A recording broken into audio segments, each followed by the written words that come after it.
Welcome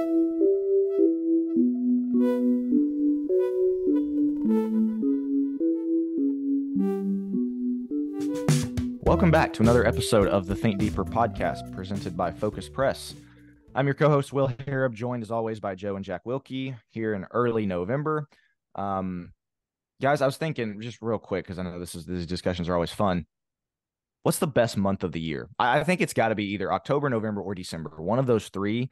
As far as if you're ranking months, I think that's the top three, just in some order or another. My birthday's in December, so I'm kind of a December guy, but then Thanksgiving is in November, which is objectively the best holiday. So I don't know. We might be in the best month of the year right now in November, but you guys are some of the most opinionated people that I know. So I'm sure you've got a take on this as far as what is the best month of the year. So let's hear it. I have either April, the month of my birthday, but for same reason as November. Anticipation. In my opinion, April is spring. It's gorgeous, but you're anticipating summer. So you're starting to get some of the weather of summer. And again, my birthday's happening to be in that time. But then usually most people get out in May, and so you're ready to go for summer. But now that I'm older and I'm not in school, I would say November for the anticipation of, you got Christmas coming up. Thanksgiving is the best holiday. Usually good weather. Yeah. It's usually decent weather, but you're starting to get some of the cold. So it's good for apple cider. It's good for a cup of coffee at night, decaf. Like it's just a nice time. It's crisp. No, you might be right, Will. I love November. And again, for the anticipation of things as you're kicking off the holiday season, since I've disavowed Halloween, and don't use that as the holiday season. This is when my holiday season kicks off. So yeah, it's pretty nice. So since leaving Texas, I rediscovered how much I love September and October. In Texas, everything turns brown, but it's still 95 degrees. September has the best weather of all year. October, you got the fall colors. You've got NHL starts, NBA starts, college football's going, NFL's going, World Series. Like it's the best, probably the best sports month. The cooler weather, the cool mornings, but warmer afternoons. Yeah, I'm an October guy. But October. Really, the last third of the year is just the best part of the year. Before we get to the episode, we're still going strong with the Godly Young Men podcast every Tuesday. We're releasing an episode. It's also one of our only YouTube podcasts as far as video podcasts. And so if you consume more that way, just wanted to remind everybody of that. The target age range is young guys ages 15 to 25, but we've got guys that are older than that listen. And so I would just encourage you, if you're somebody who's got a young man in your life, a son, brother, spouse, whatever it is, 15 to 25, somewhere in that age range, just send them to the Godly Young Men podcast. We cover a wide variety of topics pertaining to being a young man, being a godly young man. We've had multiple episodes about being godly husband, being godly father, the importance of working out, again, kind of a wide range. A lot of them are very serious, important biblical topics. And then others are just kind of more, we still think that they're serious and important, but not as, strict on certain things. And so, yeah, maybe a little bit more lighthearted. And so we pray that it's been something that's been good for young men, kind of steering them in the direction of godly masculinity as opposed to what the world pushes, which is either no masculinity or kind of a cheap, off-brand, fake, generic version of masculinity. And so, yeah, I would just say, again, if you've got a young man in your life, or if you are a young man listening to this podcast and did not know about the Godly Young Men podcast, take a look at it either on YouTube or on your podcast app. That's all that I've got, guys. Anything else we want to cover before we get into the episode? Yeah, Joe, go ahead. Yes, we are. And I think you're getting to this, or maybe you said it and I zoned out. I apologize. I hear kids in the back. No, I did not. Take it away. Yeah.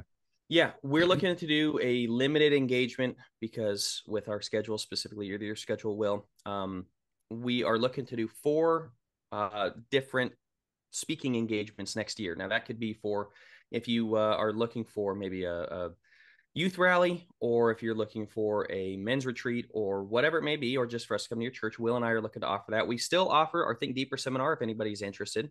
Jack has a couple seminars on his own. I don't know if you're still offering the Lost Generation. Obviously, Church Reset's a big one you've done. Will, I think you've got your own with youth and maintaining or helping with youth and family coming together. I have a couple on sexuality. I have been developing one on masculinity myself. But Will and I are very excited about this. We first off, we just love traveling together. So if you want us to come to your church, that'd be a good time. But also, yeah, we're excited to be able to present some of the gym podcast ideas and offerings and such in person. So if you're interested in that, we're, again, 4 at max 5, but I think we're sticking at 4 speaking engagements next year. So if you are interested, if Lock you can them by in the end of the now. year, lock them in now, because we're going to get things set and get things rolling. So yeah, we just want to mention that as well. But I think this is, yeah, there's been a bit of a long introduction. So Jack, go ahead and get us into the outline and the topic for today. Yeah, we're going to start up front with a disclaimer that this is not the listen in the car with your family one. So I'm sorry if you're currently listening in the car with your family. Oddly enough, I think it was last November, we did a little bit on sexuality. We had Dr. Brad Harrub on to talk about fertility practices, especially episodes that people found very useful. And so we're glad for that. But we're coming back at it, um, just re-examining sexuality and the church, and essentially how to talk about it as the church. That's something that's really hard. Is it's kind of out there that we don't. And so when I say disclaimers, we're just gonna say it. We're gonna say words that you might not want to hear younger or have younger kids hear. Understandable. Hopefully you can catch this at a later time if they're around right now. But having said that, we'll go ahead and get into it. It's something that from the pulpit you can kind of talk about it generically, but it's really hard to get into specifics. Christian couples have questions. I mean, Joe, as a therapist, deals with some of these questions coming up, but you hear about it in these discussions, and kind of what should be talked about, what shouldn't be talked about. Some of those questions, frequently asked questions, what are they, and what are good scriptural answers for them? What does the Bible have to say about any of this? I mean, it's a hard discussion to have because of it's awkward, because it's not for all ages, and so it's pretty kind of hard to have sermons on it. But on the other hand, even in adult classes, we don't get into the specifics all that much, and so that's what we wanted to explore, and kind of talk about how difficult this whole conversation is because of the negatives surrounding all of it. And so let's get into that to start with. That's what I was going to get into to start the discussion. And Joe, then I'll hand it off to you. It's the two ditches thing that we talk about so much on this podcast. We in the church see the one ditch that is really, really bad, which is the way the world presents sex, which is the way the world talks about it and glorifies it. And it is everything to them. And of course, they pervert it, they twist it, they degrade it into all of these just, again, things that are, debaucherous. And so we in the church see that. That's a really bad ditch that we don't want to fall into. So what do? We go all the way to the other side of the road, and we risk falling into the other ditch, which is never talking about it, never answering questions that Christians have. I mean, a lot of times we act like it doesn't exist. And this is what, and maybe this is not the place to bring it up, but this is why I think this is such a big deal and something that we have to be talking about, is because we don't really discuss it in the home very much. A lot of, Christian households with kids, they don't talk about it. And I know that because I've talked to a lot of young people. It's like, yeah, that never gets brought up in our house. We don't bring it up, in the church. And so it's almost like we relegate it to a non-existent part of our life. Like, yeah, we kind of acknowledge that it exists, but we don't ever talk about it. And so in my opinion, and I think these guys share that opinion, that's almost just as bad of a ditch, that you're swinging to the other side of the road to fall into that ditch, because we don't want to be over there with the world and degrading it and perverting it. Yes, agree. We're going to talk a lot about that here in just a second. But as we set this episode up, both sides of the road, both ditches on the side of the road are really bad that we don't want to fall into. And the church right now, again, I also think in most people's households within the home, they're about to fall into the ditch of their kids, and a lot of couples, Joe, you could talk more about this. They're going to the world for their answers. They're going to the internet for their answers. They have questions. They're curious. They want to know. They're not going to the church because we don't bring it up. Kids aren't going to their parents because we don't talk about it. That's really bad as well. Joe, what have you got? I want to add this just briefly before you get in, Joe, that as you get older, like as a kid, you don't hear about it or whatever. And as you get older, the times you do hear about it or hear Christians talk about it, it is in a joking manner. It's in a, this that taboo thing kind of. And that in itself, I think, adds to the confusion, adds to the difficulty. Yeah. Sure. I've lamented this before, but you go your entire life, maybe you got to talk. 15 minutes is as awkward for the parents as it is for you. And a lot of parents don't even do that. A lot of parents don't even do that. You get to marriage, it's never discussed. And if it is, it's like, don't do it. And then you get a 15-minute classic Church of Christ ceremony, and all of a sudden the entire world of sex is opened up to you. And we wonder why people struggle. Well, or the other thing is 10 or 12 years old, if you went to public school or whatever school, you got the sex ed class. Oh, yeah. Well, not that. I'm just saying the sex ed class. And then you've got a bunch of 12-year-olds hearing this stuff going. And I mean, I wasn't publicly educated, but I was on sports teams with the kids that were, and you could tell when they had that class. They came to practice. That's all they were talking about. And you got all these 12-year-olds talking about everything they learned. And it's like, yeah, that's a healthy way to teach this, is just throw it out Right. to, like they need to know, but like teaching them in a group setting and then letting them go and dissect everything they learn. Pretty weird. Well, and a lot of people learn their sexuality through porn. And so when they get into marriage, they have all the expectations of thinking their wife is a porn star. And that's not the case. And so no wonder why we have so many marriages that are really messed up. We're at the back end of the episode, we're going to spell some things out and work on some things and, kind of work our way through the text biblically, through culture, where we're at. But on the back end, and this is something Jack came up with, I love this. Advice for pre-marriage, advice for young married, advice for married with kids, and advice for older married folks. We're going to give advice for all four. We're going to try to do 2 to 3 or maybe 4 different points for each, because there are so many dysfunctional marriages when it comes to sexuality. I work with this a lot. So trust me, I've seen this. These things are out there. And I think there's a lot of people that, man, their sex life is not great. And they may be happily married, but their sex life is terrible. And a lot of times what I would say is they're not happily married because the sex life mirrors the relationship of the rest of the marriage. Not that the sex is the most important. It's a microcosm of the rest of the relationship, whether they're connected, whether they're intimate with one another, whether they are able to connect regularly, or if they go in long spells of a month, 2 months, 3 months without it. So there's a lot that sexuality says about the life of a relationship, of a marriage. We're going to get into that some. And one of the things that we want to do with this episode, and it's a frustration of mine that a lot of pulpits do, and I think Jack briefly referenced it, is if we do talk about it, it's very generic. It's very vague, nothing specific, nothing that's very helpful, because it's all just kind of ambiguous and general. And I guess, Jack, you did already bring this up. We are going to get specific. We are going to talk about, no, this is practical advice. These are things that, we're not just going to kind of give the generic answer to. And so we're going to, yeah, go ahead, Joe. Yeah, I was just going to say, we don't say from the pulpit because kids are present, right? Well, we don't want kids Right. to hear. That's fine. So then we have an adult Bible class, and we still say nothing in the adult Bible class, because what's the excuse now? Kids aren't present. What's the excuse now? Well, now it's just really, really awkward. Well, while we've been super awkward about it, the world has been advancing an agenda for the last really 100 years that has decimated America and gotten to the point where the church has relegated sex so much. It's not part of, we have no sexual theology at all. We have no idea how it relates to God. And the world continues to advance the ball where we are doing things that would make Sodom and Gomorrah blush. Truly, it's unbelievable the amounts that we have out there. And what have we done? Where has the church been? We've been silent. We've said nothing about this. And we wonder why we have so many people that fall prey to porn addictions, that fall prey to adultery, that fall prey to sexual fornication, to all sorts of sexual deviancy. What did you expect? You don't talk about it, and you leave this vacuum and they fill it with the world. Go figure. I think this is, I don't want to jump ahead of us too much here, but this is also one of the really big issues of the intergenerational thing and tradition and things being passed down. This is stuff that maybe we shouldn't have to address from the pulpit on a podcast in classes or whatever else, that the older women should be teaching the younger women. Men can have these discussions among themselves, and hey, young buck, this is what you need to know, or hey, you're not handling this right, or whatever. Like, you could treat your wife better, maybe your sex life will be better, things like that. We don't have those kind of male to male relationships or male only spaces and those kind of conversations. Women, the advice, and you come across this a lot, the advice from older generations is awful. This whole women hate sex and it's just a chore that you got to do for your husband. That's the stuff that's been passed down in recent generations. You can't look to them. That is no help whatsoever when you've got the older women doing that kind of stuff.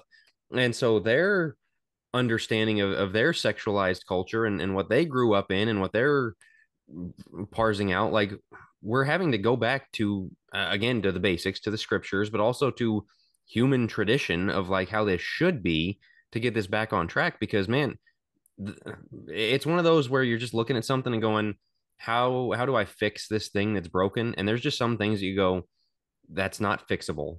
Let's throw that whole paradigm out and work on something, like go just start from the ground up again. Because the porn thing, it's not fixable. If a guy comes into marriage with a porn view of sex, not fixable. It's you got to scrape the whole thing. If you come in with that, oh, I'm gonna hate this view of sex, not fixable. Like, we've got to scrap a lot of stuff. Yeah, get it down to the foundation, so to speak, down to the studs, as they say. You look at, where has this problem gone, or what you might say, well, isn't it better to not discuss sex? Then again, Will, to your point, the other ditch, right? To just hypersexualizing things. we've created the hypersexual because we have to remember sex is God's thing. Sex is inherently a godly thing. Why did we let them take it? It would be like if we let them take communion and pervert it and they ended up doing all sorts of stuff. It's like, that's our thing. That's our thing. God created it. That God instituted this. Why did we take something that's beautiful, something that's intimate, something that God designed and allow them? But Satan's been doing this for years. Satan's been distorting these things for years. But you look at what has come into the culture, the hypersexualization, the TikTok, the OnlyFans, where random girls are taking their clothes off. Like, how do we get to this point where they have no dignity, right? You look at the 50s and guys like, was it John Money and what's the other Kinsey, big pervert? Alfred Kinsey. Thank you, Alfred Kinsey. Couldn't remember the guy's name. Alfred Kinsey, the sexologists of the 40s, 50s. They were, and Hirschfeld and all the way back into the Germany of the 1910s and such. You got some serious weirdos out there who have been pushing these ideologies. Freud was another one. He sexualized everything. And it was kind of like the fringe, yeah, those are kind of the weirdos. And then somewhere around the 60s, there's flower power. They decided, hey, we're just going to do our own thing. Sexual revolution. 70s is sex, drugs, rock and roll. Do whatever you want. 80s seemed to kind of lean more toward money, but this is the rise of MTV. This is where you're sexualizing regular stuff. Yeah, you could always find the Playboy magazines. I think that started in 1957. You could always find the Playboys, the Hustlers, things like that. But sex was, you go to the seedy parts of town. With things like MTV and then into the internet of the 90s and AOL and it chat became sites very and then visual and accessible. It became very visual, very accessible, and in the day-to-day. And that's the difference is I could turn on the TV and instead of going to the Playboy channel, I could watch it on MTV, highly sexualized, Duran Duran and Def Leppard and all the hair bands of the 80s and such. I don't think Duran Duran's a hair band, but whatever. Well, and they there's started also hypersexualizing everyday life. You also go from, I Love Lucy or whatever, the shows in the 60s, Brady Bunch or whatever, they've got like separate beds for the couple. And I don't remember which one of those it was, but that was like the TV standard, to the point in the 90s where your major sitcoms, all the characters have a new girlfriend that, they're Friends, talking about they're Seinfeld, sleeping with. Yeah. But then you also had like, I think it was, not that I watched it, but just having studied the history of this, I think it was NYPD Blue was the first one that started putting, like really sexual content on primetime TV, ABC or whatever channel it was, 7 o'clock at night. Like this, again, you don't have to go looking for it. It's right there before the news. I mean, like the decline in 30 years was just insane. And so that's how we get to today is everything sexual. And I think it started with allowing it to be more mainstream until the point where, we always use Miley Cyrus. We're beyond Miley Cyrus at this point. She was kind of the disgusting one of the 2010s. And now we're even beyond that into what they're doing. And so we have hypersexualized the culture. And we get to we get to the point where who was it on the Grammys last year? Cardi B, wasn't it?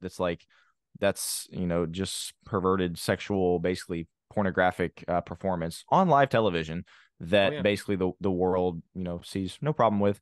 And celebrates.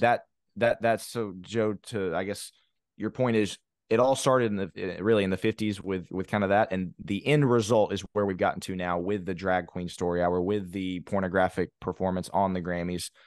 And the world doesn't seem to acknowledge that, how far it's gotten to, like you said, making Sodom and Gomorrah blush. This is where we are now. And where's the church been since the 50s? Yep. We should have been driving this. We should have been reclaiming it. Whoa. No, that's, we're going to talk about this. We're going to get a positive sexual theology. We're not going to let our kids be part of the sexual revolution. And yet how many parents stood by and watched as their kids engaged in LSD and going to Woodstock and sleeping around? You know what I mean? Like, there are plenty of church members that the kids were doing it either unbeknownst to them or just said, hey, we don't care anymore. And they kind of sat around and said, well, what are you going to do? And the next thing you know, they're kids. And so they kind of sow their wild oats. Then you have, and that's the baby boomers. You have Gen X who comes along, and Gen X is more of the 1980s, just make money, right? I mean, it's fascinating, the point, and I don't mean to beat a dead horse on this, but it's so fascinating to see the points in culture that make a difference and how every generation views sex. I think our generation, millennials, really started viewing it almost as a transaction, right? And it's not so much the prostitution, but kind of like, this is our social status, our social standing, and it's who we are. We started defining ourselves. And Gen Z are really seeing this with all of the rampant transgenderism. They define themselves by sex. That's a really dangerous thing to do. But when the church doesn't give you an alternative, what are you going to do? You're going to define yourself by your sexuality. because the church isn't saying, hey, here's why it's good to be heterosexual. Here's why it's really good to be a man. Here's why it's really good to be a woman. We don't have those discussions. These are the podcasts that make it biggest here is our masculinity and femininity. Why? We don't talk about it. I would say why we have this problems. too is like the efforts that have been to go counterculture have just been using their framing. Like there was the modest is hottest thing. Like so you're agreeing that hottest is best, but this is just a different way to do it. Like, oh, I'm coming at it from the other angle. And then I mean, literally, this is one of the weirdest things in the world, but you see this from time to time. They sell t-shirts that say virginity rocks. Oh yeah. And it's like, oh, I'm cool because I don't sleep. Like, it's not about being cool. It's about being virtuous. It's about like knowing what you're after. It's and having your values lined up and things like that. But it's just this accepting of their framing, and that's got to go. Like again, as I said earlier, throw the whole thing out and just start on, hey, as a young man, and what you guys are trying to push with godly young men, you're going to be a virtuous man who treats women the right way, as Paul told Timothy, treat them as sisters because they ain't your wife yet. And with the dignity and honor as women, you're not going to go out there flaunting and flirting and throwing this at guys. No, you know who you are, and that those are good things. And can I just say, and this is a point, Jack, you kind of brought up a second ago, this falls 75%, maybe even higher, on the dads at home. That's who it falls on. Jack, you're talking about, excuse me, teaching your sons to be virtuous towards women. I'm sorry, that's the father's responsibility. Teaching your daughters to, not just uncover themselves at all hours of the day and post it all over social media and seek out guys for attention. I'm sorry, that's also on the fathers. And I understand that not every young person has a dad in their life. Most of them do. And so I'm not talking about those who don't. I'm talking about those who do. To me, this is why we hit this a lot in the Godly Young Men podcast. We hit this a lot on this podcast. The home has got to be reclaimed. The sexuality, biblical sexuality has got to be reclaimed, yes, by the church. It's got to start with dads, because that's who it's on. And we've got way too many dads who sit back, they're watching the TV shows that maybe they grew up on the TV shows with Friends and Seinfeld or whatever, and so they don't really see it as that big a deal. But they're letting public schools disciple their kids into the world's sexual theology. And so, again, I'm sorry, I lay 80 to 90% of the blame for this on fathers, because they're the ones not stepping up and teaching their sons how to be virtuous and chivalrous. They're the ones letting their daughters, maybe even buying the clothes for their daughters that make them look like, prostitutes out on the street and posting it all over social media. It's on the dads, in my opinion. Well, and this is, we're going to beat this dead horse, play this broken record, whatever metaphor you want. If dad's got a porn problem, he's not stepping up and handling this. Right. That's what I was about to say. And that is such a massive, statistically, I mean, it's a huge issue. And so, of course, they're not going to drive that train. That, and if they have a very frustrated sex life, the husband and wife, dad is going to have a very difficult time really taking charge, sexually speaking, in the home to say, this is the way we're doing it. We have a positive, healthy sexual theology in this home. God rules over this domain. That's not in his marriage. That's not while he's looking at porn. So who is he to step in and start establishing this grand vision? And I would say every dad needs a vision going forward as to, what are we going to do about this? How are we going to train our sons not to engage in this stuff? How are we going to make sure the relationship matters most? And how are we going to make sure our own sexuality is not currency? My daughter's hot, therefore she's got a lot of sexual currency in the bank, right? She's got a lot of sexual money, so to speak. Or, well, we got to play to our strengths. No. Stop viewing sex as a currency and start viewing it as something that's dignified, something that's holy unto God, and start viewing it in a positive way that is a godly thing.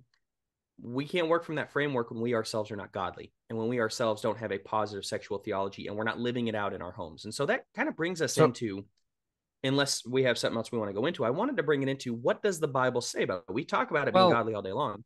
We just talked about all the problems, and I just want to say there might be, a husband or a wife listening, like, well, that's us. We've got this problem in our home. We're going to get to advice here in a minute, but like, if you're in a place where that's the problem, and you're not handling it, you're not teaching your kids the right way, you don't have the good life yourself, you got to talk about it. Like, this has to be communicated. Yeah. As a friend of mine, I was kind of looking for feedback and suggestions on the episode. It said, like, just teach couples. You need to talk about this amongst yourselves of like, why don't we have a better one? I would like a better one. Let's figure out how to. And part of the problem that's hindering that is if he's got a porn problem, whether she knows it and he's gonna have, and he's got to own up to it, or she doesn't and he's gonna have to confess it, okay, that's a really big hurdle. Get over that hurdle so you can make things better. Things don't get better until you get over that hurdle. And even if you don't have that problem, start opening up the conversation to figure out how do we improve this, because a lot in our home flows from if we do this right or not. Well, that's such a good point, because a lot of people want to fix, they'll come to see me for problems with their sex life. And I immediately go, okay, tell me about the rest of the marriage. I don't care about your sex life until I know the rest of the marriage is in line, because when the rest of the marriage is in line, the sex life will be. So if you're struggling sexually speaking, what is your communication like? Do you feel you can communicate about that? Is your communication good? Or are you leading each other, or is the husband leading the wife spiritually? Do you have an emotional connection? Women need to feel safe in the sex life, and a man needs to feel like he can conquer and like he can be like he can be the stud, right? He wants to be a good man of God and know that when he comes to his wife, she wants him and he wants her. And it's a beautiful thing. If that's not taking place in the day to day, you guys don't want one another. It's a logistical marriage where all you talk about is logistics. And then you come to the bedroom and expect to be satisfied. Of course not. You're not going to be satisfied. So working on your sex life starts far before you ever get to the bedroom. It is, how do you live the day to day and how intimate are you in your lives? Because secrets destroy. To your point, Jack, if a man struggles with porn, oh, I could never tell my wife. She knows. And she may not cognitively know, she knows deep down, and she will close off, because this is the way a husband and wife is. If you guys have been married long enough, she absolutely knows something's off. And that destroys intimacy quicker than anything else. Secrets and lies. And what I see helps the most is a guy comes out, he talks about his porn addiction, or he talks about, I'm working with a guy right now who, I've cheated on you 3 separate times, right? With 3 separate women. Breaks the marriage. It goes down to the studs, the foundation. To your point, Jack, we can't just work with what we have. We have to decimate everything and build up a new house. It can be done, but you will never have a fulfilling sex life if there are secrets in the marriage and if you guys are holding things back from one another. It just won't happen, because there will never be full intimacy, which is why fornication is wrong too. How can you open yourself up when they might leave you tomorrow, right? I mean, we'll get into that a little bit, but Yeah, that, and so I to didn't your want to point about derail communication, getting into the Bible thing. I just wanted to leave it if like, hey, if you got this problem, talk about it talk about it. first, and Talk then about it. so Yeah. and we'll get to more advice here in a bit, but I just wanted to not leave that hanging without giving some actionable thing. If somebody's listening going, yeah, Sure. that's us. And I wasn't even planning on Start. getting into that advice later, but yes, communicate about it. Right. Talk about it. So if you want to get into the Let's next get thing now, into, I won't yeah, derail you Will, again. if you want to get into, you're all right. If you want to get into the biblical, Will, take us away, Yeah. specifically in terms of God, basically why God created it. Yeah. So we've talked about the way the world takes it and the way the world hypersexualizes everything. Well, we got to start addressing, asking, and answering is, what does the Bible say about it? Because the Bible does have a lot to say about it. And so we need to know that. We need to be able to teach these answers to their kids. And I think it starts with understanding, Joe, you brought it up earlier, just the very basic principle that God created it himself. Kind of like, God is the one who instituted marriage. God instituted sex. That was his thing that he created. But why? What is the reason for that? And Joe, this is something we talked about on our Godly Young Men podcast actually very recently, is that if you asked a high school class, even an adult class, hey, why'd God create sex? What's the point of it? What's the purpose of it? You'd either get a lot of blank stares of people going, I don't know. Or what would be the most common answer that you get? Why did God create sex? What would be the most common answer that you think we get? Oh, for reproduction, right? Procreation, to have kids. That's kind of been what the church has relegated the teaching of sex to, is that it's just for reproduction. It's just for procreation. And so, again, if you listen to the Godly Young Men podcast, I apologize. This is going to be a bit of a kind of a recap here, but most people I don't think do. And so the point that we made in that podcast was, young people look at the church's definition of sex and purpose for sex, and it's what? It's just reproduction, having kids. Then they look at the way the world paints sex, and what do they see? Oh, fun, pleasure. And so it's no wonder that they head towards the world's definition, the way the world paints it, because we in the church only paint it for reproduction purposes. And so, Joe, I'm going to you talk about one of your favorite books in the Bible, right?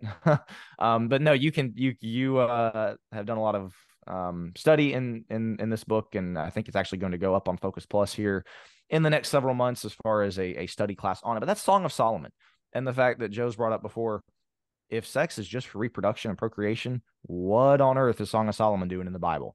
And so, Joe, I'll let you go off on that if you want and go ahead and get started on that. But basically, as we're still answering the question, why did God create sex? We got to turn to places like Song of Solomon. Yeah. Where does Song of Solomon ever mention kids and procreation? It doesn't. It's an entire book about sex. And people allegorize it. Is it allegorize? I think, where they make an allegory, right? Oh, it's about Christ and his church, or it's about God and his people. Okay. That is insanely explicit if that's the case. I don't think that God and his people are talking about oral sex the way they are in the book. It is not an allegory. It is very much a physical thing, a physical love between two people. And whether you take it to be Solomon writing it or Solomon about a specific woman, him writing about the ideal, or somebody writing under the name of Solomon, I'll get into that in when we come out with it on understudy for Focus Plus. But either way, this is the ideal in a relationship. This is a husband and wife choosing one another, and it walks through pre-marriage, into the marriage, and after marriage throughout the book, the timeline of the book. And it's a weird read, but it's so fascinating. And there's a couple things that I think are important to point out. First off, again, no kids. It's not talking about that. It's about a husband and wife pleasing one another. Second off, there are mentions of God in this, or I think it's right toward the end. There is a mention of God, but it's two clearly people grounded in God coming together, doing something that's beautiful. They're not having sex initially. Then they are, which is they're abstaining from it before marriage. Then they have the marriage ceremony, right? And he comes in on his couch or whatever. And then they have it from there. So we can get a positive sexual theology from that. What I find very interesting in this book, both man and woman describe, and I think I went into this on the gym podcast, but both man and woman describe the other person's body. Now, in ancient literature, we see this. This is very close to Egyptian poetry at the time. This is close to other poets that are taking place. It's always the man describing the woman. It's a wooing her, right? In Song of Solomon, she describes the man. I find that to be fascinating. Why is that so interesting? Because it shows this is a two-way street. A man and a woman are both supposed to be fulfilled in sex. That is biblical. That is something that, so you see all these women that as they get into marriage, it's like the whole job is just to, I'm supposed to fulfill my husband, and you're never really going to enjoy sex, but just give it to him and then things will get better. And he'll leave you alone for a time. No, that is not the picture Song of Solomon paints. That is not the picture Song of Solomon paints. Scripture shows this is a man and woman coming together in unity. It's a beautiful thing. She is in love with his body just as much as he's in love with her body. And yes, bodies. They're not describing, he's so kind. He treats me well. No, I love this about your body. He's so strong, his abs, things like that. She's describing things that would make us blush if we were to read it from the pulpit. It is a beautiful description of, you ought to find your wife beautiful. You ought to find your husband handsome. Why don't you bring that into the bedroom the way they do, and to have this blossoming sex life that is just a beautiful thing that you're bringing together before God in a way that is intended to basically be the pinnacle of intimacy. And I really think that's what sex is. That's why God created it. It's the pinnacle of intimacy. When you've been open spiritually, emotionally, intellectually, the physical follows. You will have a much better sex life when you are intimate in the other areas, as you kind of work up the triangle, so to speak. And that's a different thing. I'll do something on Focus Plus about that. But there is a beauty to sex when it's done in the proper context, and when both man and women or the man and the woman are enjoying it, the husband and the wife. It is intended for both. So that's what drives me nuts the most, is when the woman goes, well, that's a male thing. We're not really supposed to enjoy sex. Wrong. Try again. Go read Song of Solomon and realize that this is a beautiful thing in Scripture that points to that being the case. But I also think it's interesting that Satan is, what does he attack first? So many of the major sins in the Bible are Satan attacking sex. You look at, as soon as Noah gets off the ark, right? Well, what do we see? What do we see in, Genesis 4 or Genesis 6 rather, with the Nephilim? They come down, they're mating with the daughters of man. So there's sex involved. Get off the ark, Ham sees his father's nakedness. That's a sexual problem. Judah and Tamar is a sexual problem. Joseph is running from the woman, Lot and his wife, trying or to Lot and his daughters, I should say. Lot and his daughters, and what's going on in Sodom and Gomorrah. That's just in Genesis alone. You go all the way throughout, and how sexuality has really just been rampant. Temple prostitution is a big problem. God or Satan, David and Bathsheba. Satan attacks people through sex all the time, and you can also see the way that there is an allegory speaking of God and his people, because we see it with Hosea, right? And Gomer. There's an aspect of sex is intended to be holy. It's intended to be intimate. It's intended to be a covenant relationship, the blossoming or again, the pinnacle of that covenant relationship. And that does very much mirror our relationship with God. So God uses sex throughout Scripture. Satan uses sex throughout Scripture to distort man's view. I mean, it's a big thing, and people look at it and go, boy, the Bible didn't really have much to say about it. It has a lot to say about it. I want to add this. I mean, we said, and I think it's a very important point, that Song of Solomon shows that sexuality is not purely procreational, because, man, you look back on church history, and there were a lot of really messed up teachings of almost sex is bad, sex is only for procreation or whatever, and so you need this corrective. On the other hand, we're at a time now where we need the other corrective of, oh, and by the way, procreation is a really big part of this, because Yeah. you've got this time, and we've railed against it before, the, well, we don't really think we want to have kids. Like, look, and again, always disclaimer, we're not talking about those who can't. Those that can, and have decided, well, we're just going to use, medical to not make that happen. Like, that almost always introduces problems to the marriage, because you were designed for that. This is one of the purposes Right. of it. And if it is And just, because that is a position founded on selfishness, almost without yeah, question. well, and the other thing is, it turns sex into, I mean, there's no production from it. There's Right. no end to it on that sense, and so you're just, again, might as well be. You don't need the other person there. I mean, like, that is the two becoming one, and that's the Genesis thing and all that. And so, like, it is more than that, but it's not less than that. It's one of those things of, like, you need it, an eye to that end, and not like you're just constantly trying to have children, but that, like, if you never want to, that's going to be a problem in itself. And so it fulfills that. It That's fulfills the bond. It does all of these things at once. that's a very valuable needed point, because you do see kind of that swing to the other side. I want to get into, because Joe, I think you stated very well, basically the epitome of this is how much the Bible talks about it, and this is why it's a good thing. Did you have anything else to add before I get We into the next actually, big question? I'm gonna say, go listen to our Godly Young Men podcast on sex. In my opinion, I think we do even more of a deep dive on that. This one, we're trying to hit a lot. On that one, we're hitting specifically the purpose of sex. I go a little deeper into some things, just talk about it a little bit more. And Will, you have some really good thoughts on that as well. When and we so I talked would about say, go check that out. I was just saying, we talked about in the episode that if you're a young man and you don't know the purpose of sex, you probably shouldn't get married. And yet Right. 75% of young men who do get married don't know the purpose of it. And yeah, we wonder why everything's so messed up. So I want to get into this question. That's kind of the really the hot button question of the episode is, I think we've already acknowledged that we should talk about it more, but should Christian men talk about this with their male friends and women with their female friends? In other words, does this conversation, sex life, sexuality, does it need to remain quote unquote in house? Does it need to remain kind of, stay under wraps, so to speak, and not really be brought up? Or is it, within bounds, so to speak, for guys to talk about it with other guys, and obviously females talk about it with other females? And if it can be, if we think that it can be discussed, what are the out of bounds limits, so to speak? What are the things that's like, nope, that needs to stay between you and your spouse? Because I know that there are people who basically any kind of sexual discussion, their position is needs to stay between the husband and wife. And then there are also people who would go the other way and say, no, pretty much anything is within bounds and on limits to discuss with, again, guys with guy friends and females with female friends.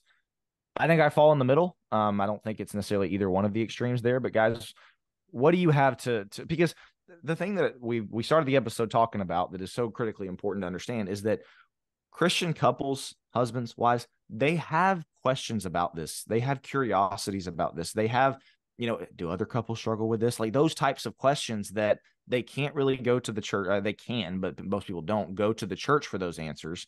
And so that's would be, I guess, the first thing that I would say in my support for why I think Christian men can talk about it with other Christian men, and why females can do the same, is because, listen, you understand that there are questions that you're going to have about your sex life that it's just one of those things that, I don't know, God created it. We're supposed to have, the church is supposed to be family.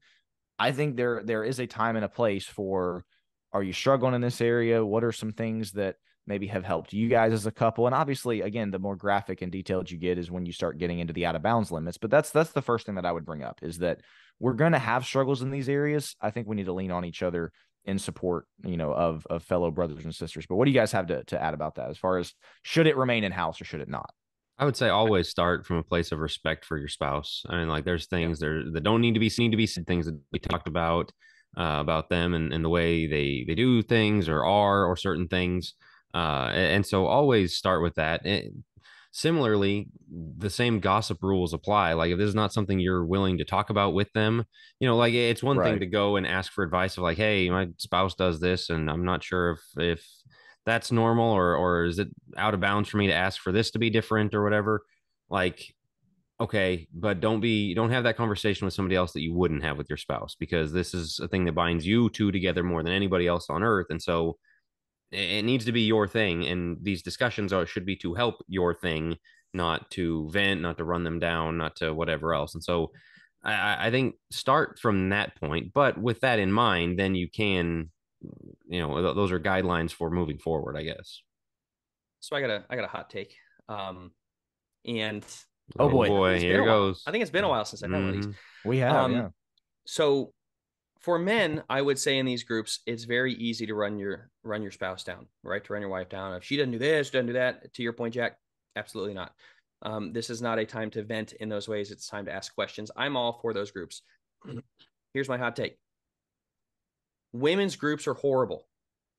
They are absolutely horrible. They are a breeding ground for terrible advice and for gossip. This is a hot take and a correct take, I will say. It brutal because I will see these and there's occasionally anonymous ones that are sent or whatever. And as a therapist, she'll ask me, so-and-so struggling with this. What are your thoughts on this? Like what would you do with this?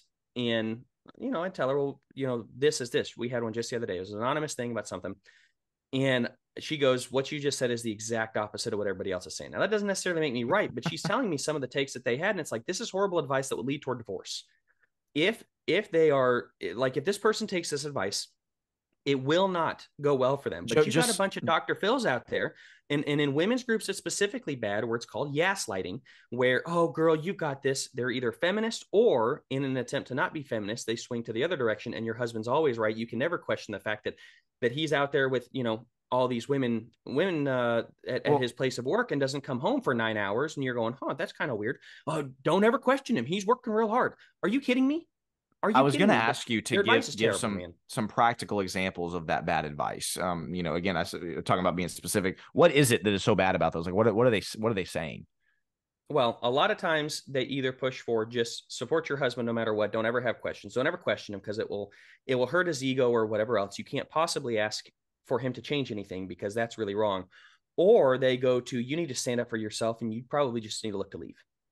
Things like that. And that's on the extreme end, but I've seen a lot where it's either ultra feminist or ultra just, you just need to take whatever comes, and don't ever stand up for yourself. And I think that is terrible advice. So somebody comes with sexual issues, and you usually are going to get one on one of the, you're going to get some on those extremes. So what I would say is, if you're a woman, be very, very, very choosy about who you talk to. And if you do put it out anonymously to one of those groups, just because somebody says it doesn't make it right.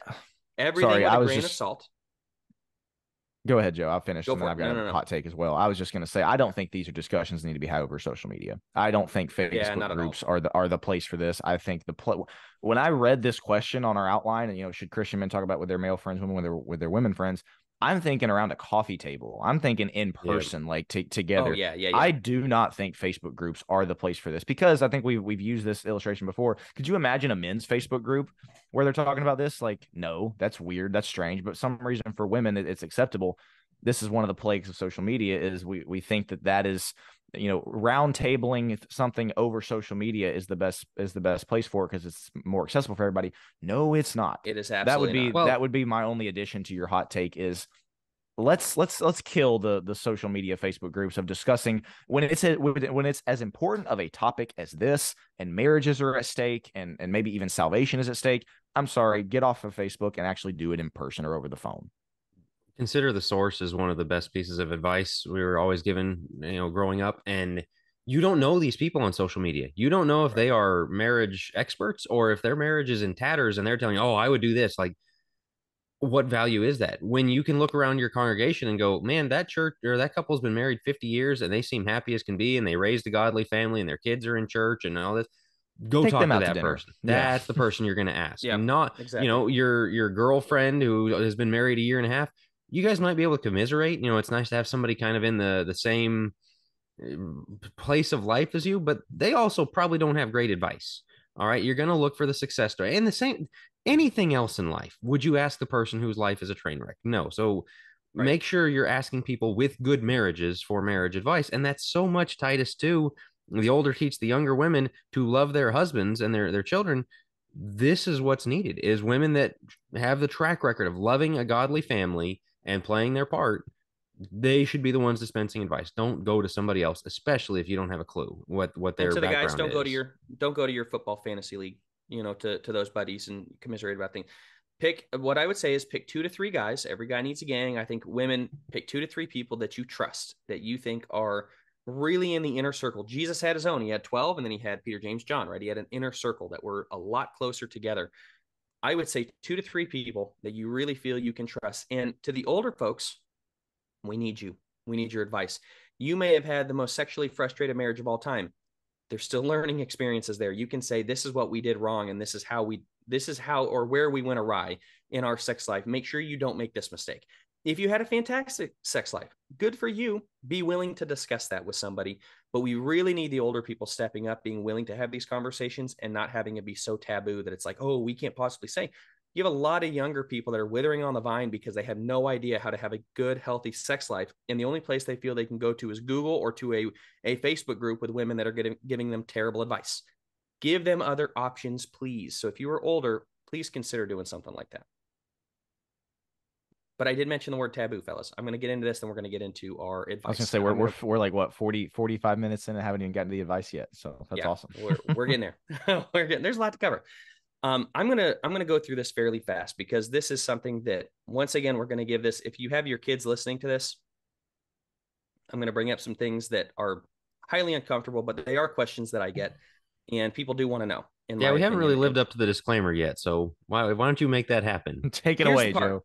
Here's the part. I'll let you talk. Okay, we have a lot of questions about, okay, what about types of sex, things like that. We're going to go through those. So oral sex. How do we feel about oral sex? I feel like in the real quick, just because I think to set it up, there are people that basically would argue one position only is all that's acceptable. Correct. Yeah, just to set that up, like that's what we're discussing here. Oral sex is disgusting. Right. It's degrading. You don't do that to somebody. It's in the Song of Solomon. I'm sorry, it's in the Song of Solomon. You read through that, there are absolute allusions to oral sex for both sides. Chapter 2, verse 3 and 4, verse 16, in case anybody's curious. Yeah, it's very much in the text. You could look at it and go, that's not what he's talking about there. He uses allusions, basically. He alludes to it while talking, quote unquote, about something different. It's very interesting, the style of writing, but yes, it is discussed there. So is oral sex degrading? No, I think everything, or most things, I should say, we're going to get into some of the things don't do. Most things are, in my opinion, lawful in the marriage, as long as the two people are happy with it. Where does this go wrong? One person really doesn't want to do it and the other forces. That's never the where you come from in the sexual relationship of, I really want to try it because maybe you're watching porn and you got a porn fueled fantasy. Absolutely not. This person is the person you are to cherish and you are to love. Talk about these things. Who is comfortable with what? If the woman is only comfortable with one position, what I would encourage the woman to do is ask yourself why. Why am I only comfortable with the one? Is that something that you have learned going all the way back? So you talk about multiple positions. There's the standard, like the missionary position is the only position to do. Explore it within your marriage. If both are comfortable, that's okay. I don't think there's anything wrong with it. You're exploring and enjoying one another's bodies. The Song of Solomon makes this very clear that they clearly explored certain things. They clearly were going beyond just the one position.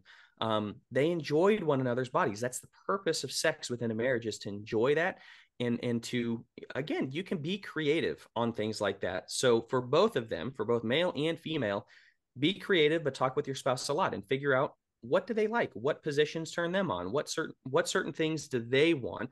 How much is foreplay involved? Some guys are, they don't want foreplay at all. They want to go right to it, but the woman really wants it. You always hear the woman is the crock pot, the guy is the microwave. That's not always the case. Don't always believe stereotypes. That is a stereotype, but at the same time, that is not always the case. I have some guys that without foreplay, they have a difficult time. So don't feel weird about it. I'm looking to normalize it. Of sexual issues are normal in a marriage, but also don't always go by the stereotypes. Communicate about it, to echo Jack's point, yes. Like between you two as a couple. Absolutely. Yeah, because that was just on the communication thing. A friend had pointed out on that point about, like, start from the ground up. Don't let outside expectations set this for you. You don't have to please anybody but your spouse. there is not like some standard, like nobody's watching, nobody knows, no, like if you guys are happy with this and like you're communicating and it's very much clear, hey, this fulfills both of us, you don't have to like take it up a notch or do like different, like if the husband's happy, the wife's happy. And now if you're harboring something like, boy, I don't like this, or I wish we do, X, Y, or Z, or whatever it may be, communicate. But if the communication's open and you're both, satisfied by it, and the amount of time you're spending doing it, and all that stuff, you don't owe anybody else a more varied, a more, whatever. This is only, you're the only two people you have to please here. Right. Right. Last few things we'll get into, just because again, it's the taboo, but while we're here, what about masturbation as a couple? Now, some people have been given horrible advice of, if you're struggling in your sex life, watch some porn together. That'll kind of heat it up, right? It'll get things real hot in the bedroom, and then that'll help you guys.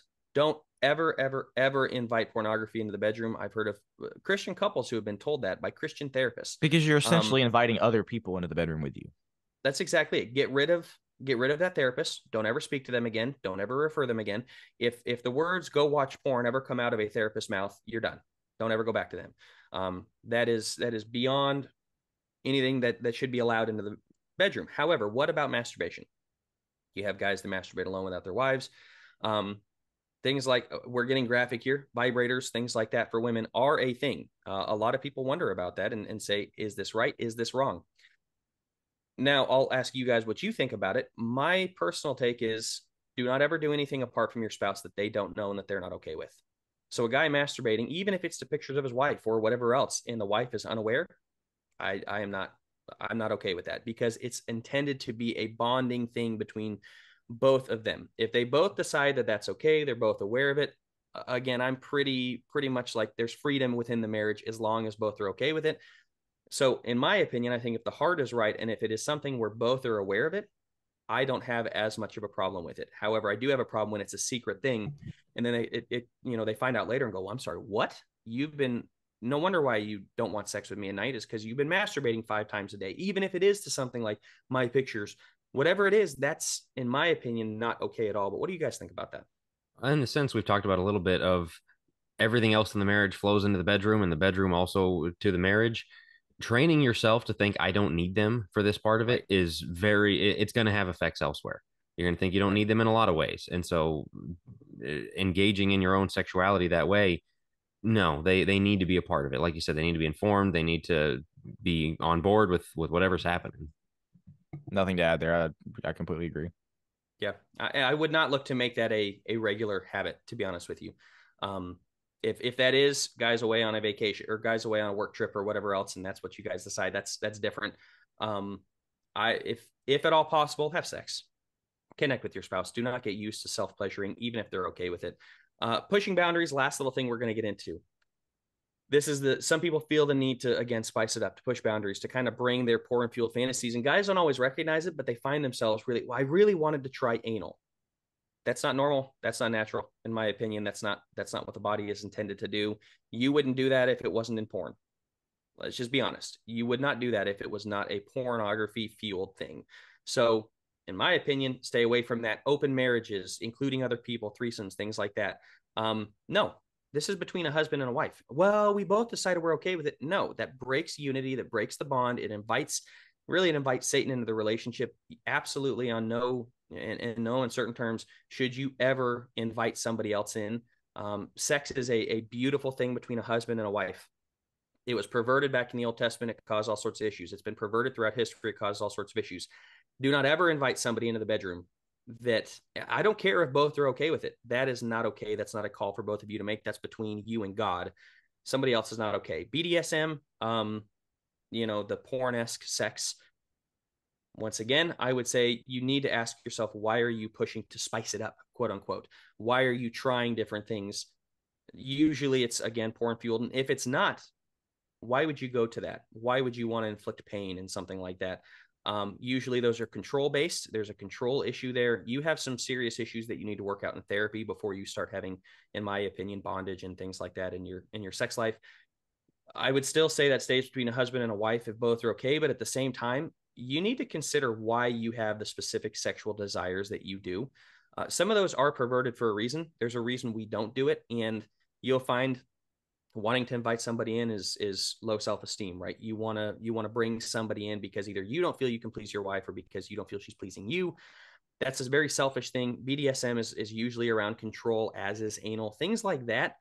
There are reasons why you're doing it, and it's not ultimately to please your spouse, but to please yourself, in my opinion. So, fellas, I don't know if there's anything else you'd add on that, but Yeah, there's one, the like role playing, fornication, adultery, whatever else. Even if you're pretending, it's why are you pretending that? Well, because forbidden fruit tastes sweetest. No, I mean, reading Song of Solomon, it's not the forbidden fruit. It's you need to learn to right. enjoy the fruit that you've been given, like the positive. Mm-hmm.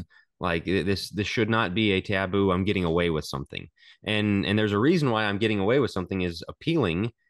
That's what we're trying to get out of this whole thing of like I'm enjoying this with somebody that God has given me, and that's the good thing to have, not man, I'm getting away with something. Like that's I don't think that's healthy in itself either.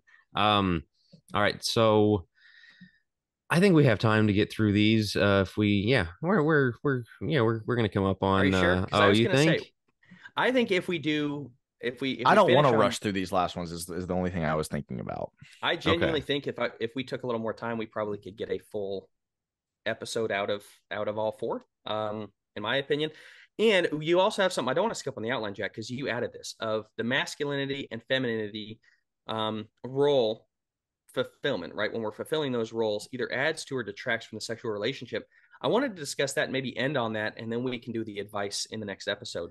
That's true because I don't I guess I kind of know why, but more than anything else that we talk about, that's the thing we get interest in that people ask us about is men being men, women being women. It's so lacking. It's so undiscussed, or well, it's not undiscussed. It's just wrongly discussed. It's Yeah, bad, and that we haven't really touched on the sexuality side of it. And so I think making room for that as part of this is probably a good thing. Yeah. So let's wrap up. Let's wrap up with that with the okay. discussion, and All then right. we'll get into advice next week. I could say we do it Well, on. no, I'm saying get into that. Get into that Get into next that. week. Yeah, Oh, I agree Yeah, with okay. that.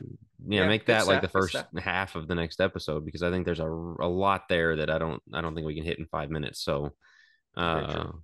uh, all right. So now we have to come up with a conclusion on the fly since we're not going through the rest of No, what we I would had just here. say, I mean, we always say this basically, but like, especially for purposes of the deep end, our Focus Plus subscribers, we want to hear from everybody. This is something that, you're going to feel awkward typing it out or whatever it is.